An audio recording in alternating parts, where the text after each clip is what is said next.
La vie de Valérie Mérès est devenue bien mystérieuse avec le temps. Maman de 2 enfants, elle a accueilli Tina en 1987, avec son ex-mari François, puis Elliot en 1994 avec son ancien compagnon Raphaël. Grand-mère depuis l'année 2014, la comédienne n'a plus jamais évoqué de relation amoureuse. Peut-être a-t-elle retenu les leçons du passé, elle qui avait vécu une romance très médiatisée avec Thierry Lhermitte. Si estime ma première grande histoire d'amour ce premier amour, Valérie Mérès l'évoquait avec beaucoup de facilité, en 2009, dans son autobiographie intitulée Quand je serai grande, je serai actrice américaine. Si estime ma première grande histoire d'amour, je n'avais aucune raison de ne pas l'évoquer. Elle a duré 3 ans et on a vécu ensemble tout de suite.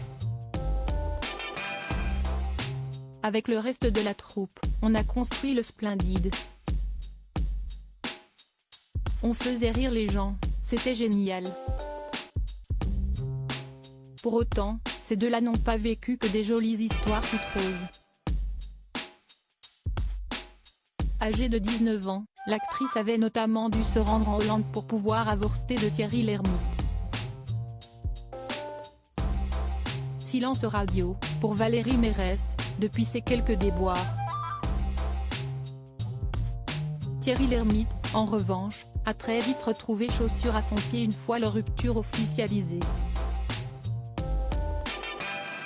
Il est en couple avec la très discrète Hélène, qu'il a épousée en 1977, que l'on voit très peu à ses côtés.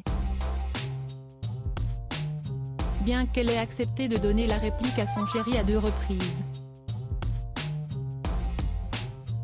Elle était l'une des participantes au concours de peinture sur poitrine dans le film Les Bronzés, puis elle a incarné Martine, l'ex-femme de Popeye, dans le 2e volet de la saga, Les Bronzés font du ski.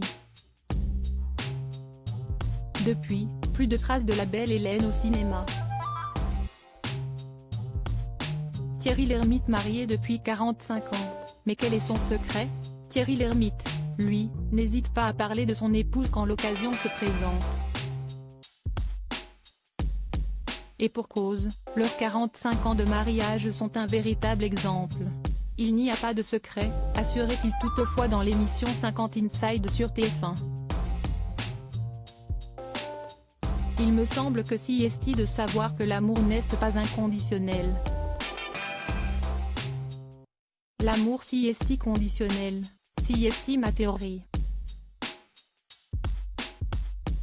Quand on est petit, on ne connaît que l'amour de ses parents. En règle générale, ça s'appelle un amour inconditionnel. Et on apprend dans ses premières histoires d'amour que si est très conditionnel. Donc que ça se négocie et que si est temporaire. Ça peut durer une vie entière mais ça peut s'arrêter tout le temps.